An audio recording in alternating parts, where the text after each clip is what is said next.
Hello, my name is Kiriath, and today we finally have the answer as to the question of what is this? Is it a weaponised orc food truck, a squig-based weapons platform, a high-speed landmine delivery system, or is it, as we said, all three? And, well, the answer is all three. So actually, I quite like the fact that they did this. I know people have complained about this. I know people were like, oh, just show us the thing. It's Orktober, Waymaker's Way, all of this stuff. But this kind of thing, you're going to get to see this eventually anyway. We'd already seen a bunch of the new vehicles, which they've handily placed in this article on the Warhammer community site, which we're going to take a look at all of them kind of in order, because the thing I'm really liking about the fact they put all them together on one place now, you can see a kind of like a unification of design, and yet they all look different and interesting in different ways, which I really like. Anyway, I digress. So, 7,000 people voted, nearly. 1,700 thought it was an orc food truck. 1,900 thought it was a high-speed landmine delivery system. And more than 2,900 thought it was a squig-based weapons platform. And of course, you were all correct, because it is the Rukkatrukk Squigbuggy, which would be the last vehicle that was predicted, that I told you guys about. And so it is. It is exactly that. And it looks mad, really. Even by the standards of the new orc vehicles, it looks a bit mental. I don't know why, but I'm getting quite a heavy Mad Max video game vibe off this one. The one that came out a couple of years ago. Actually, really, very, very repetitive, but really quite a good game. I really enjoyed that game. But I think it's the fact that you've got a guy in the back loading stuff, like, into a launcher and things. I'm getting like quite a Mad Max game feel from this one, which I quite like. It looks it looks ridiculous, obviously, but that makes me happy. There's a bunch of different squig types on there. It looks like there's like a little flat squig. There's like a little dragony squig. There's a really fat one with like a pig nose. I cannot wait to see the actual stats for this. I cannot wait to see what this thing does, because it looks mental. Like, it's clearly mad, and I'm loving the fact that it's mad, but I really want to know what the rules are, because it does all these different things. It lays mines, it launches squigs. I mean, it also seems to have, like, cutting blades sticking out the side of it as well, for, like, driving past people. It's mental. Like, even by the standards of the new orc vehicles, that's pretty ridiculous, and I really, really like it because of it. And once again, I'm looking at this thing, and there's a few key bits that are really sticking out as being great for doing conversiony kit bashy stuff. You could probably mix that with one of the other kits and make like a real kind of like a proper monstrosity of a vehicle, and it'd look great.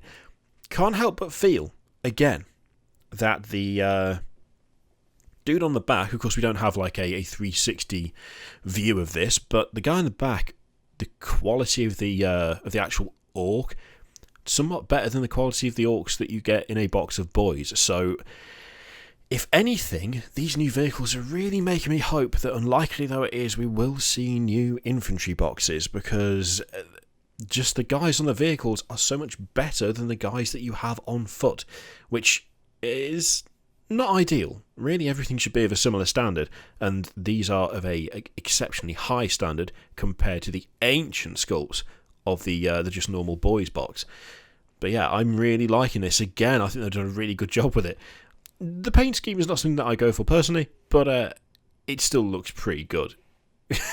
It's such a daft idea. I'm loving it. Okay, so let's have a quick look at the vehicles that have been released so far. I might as well tack this on to the end of the video, because it's nice to see them all put together and in like easy reference, within reach of each other. So, got the custom booster blaster. Actually, going back over these again, it's just reminding me, like, as if I haven't gushed enough about this shit, how much I like all of this stuff. They've just done such a good job. But again, does really reinforce that looks better. It looks way better than the orcs you can get out of the box currently, which is a little bit worrying. I really hope something's done about that. But yeah, the custom booster blaster looks absolutely great. The overall design of it is awesome. And again, I'm looking at all the exhausts and the intakes and the engine and the tusks and the spiky wheels and all of that stuff, and I'm just I want to buy like 3 of these and probably a Land Raider and create something obscene, but that would be not feasible and incredibly expensive. So yeah, the custom booster blaster, it looks great. The Death Killer War Shrike, which I have to admit, I would actually probably end up converting that into a 4-wheeled thing as opposed to a 3-wheeled thing, or I might do something to make the front look a bit more mad, like sticking a dozer, like a not a dozer blade, what are they called? The massive like cement roller things. That's probably what they're called. I can't remember what they are. The ones that like flatten out tarmac and shit.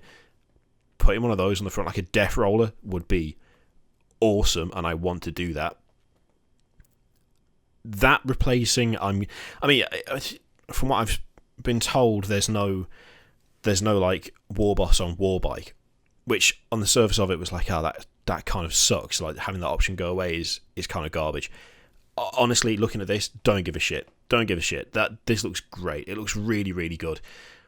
And if sacrificing a boss on a Warbike got us a boss on a War Trike, I'm absolutely happy with that because it looks fantastic, and I do really like the very unique power claw that he's got as well. It looks really cool.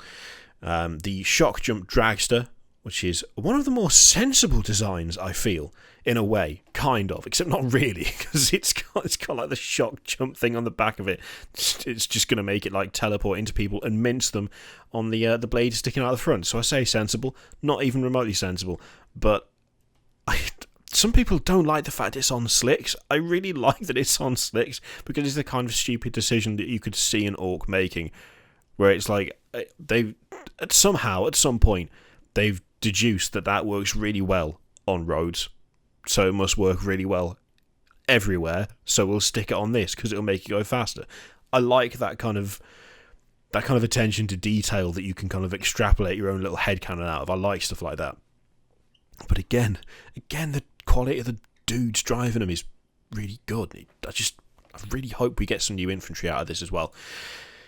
Boomdack Snaz Wagon, which has the most overt Mad Max reference of all of the vehicles, and I love it for it. Actually, that's got quite a Mad Max the game feel to it as well. I realise that the concept of having an extra dude in the back with a gun is not exclusive to the Mad Max game, but you spend so long looking at, what's his name, is it Chum Bucket, that really my brain just goes immediately there rather than any specific vehicle from the Mad Max films. But that's got like just an overt reference to Fury Road, and it's great. And again, something I loved about this from the first time I saw it, and I still do, is the fact that you've got them holding Molotov cocktails, because of course that 3-barreled whatever the fuck that is gun, the gun next to it, and the gun sticking out the side there, it's just not enough. You gotta have more weaponry. So we'll throw Molotovs at people. Why not? The Megatracks Scrapjet as well, which this is a slightly different angle to what we saw before, and I really like this angle. Someone pointed out actually that on the other side it looked like rockets were being fed into that cannon, and I think that might very well be the case. I like being able to see it from this angle, though. This gives a nice kind of indication as to what's going on the other side. That intake is so like unpleasant. It's just designed to grind the shit out of people. It's so nasty. I really like it. I think out of all of them, this is the most controversial one I've seen so far. A lot of people weren't sure whether they liked this one or not. I love it. It's really silly. Let's be honest. It's really daft. It makes no sense whatsoever, sticking tracks on a jet engine. But at the same time, the others are relatively sensible for orky stuff. They're still cool, and I still really like them, but they're relatively sensible. This is just the kind of like batshit ridiculous madness that a true visionary of a big mech would come up with, and that's why I like it so much. It is way sillier than the others, but it's silly in a good way, in my opinion. And there again, there's like lots of nice little details all over this. I can't believe we're going from like that ancient garbage war buggy to this. This is, I mean, even if we don't get extra stuff, even if we don't get like new infantry kits or whatever, this is still one of the best and I think most needed refreshes of at least part of a range that I've seen. Honestly, like the state of some of the Orc vehicles is so beyond laughable. The fact that we're getting like what 1, 2, 3, 4, 5, 6 new vehicles for these guys. It'd be nice to have more. It's always nice to have more, don't get me wrong, but this is not bad. This is not bad. This is a really needed refresh on part of the Orc range, and I really think they've nailed it. So yeah, I mean, that as far as we know, that's the last one. The Rukkatrukk Squigbuggy. That is the last vehicle to be revealed, and like all the others, it looks fucking great. Let me know what you think of all of these in the comments down below. As always, feel free to click the shit all over the screen, and if you do buy anything 40k or AS related, if you use the affiliate link down below, all the money for that link will go to charity at the end of October 2018. So use that link if you would like to. Thank you very much for watching, and I'll see you for the next one. Toodaloo.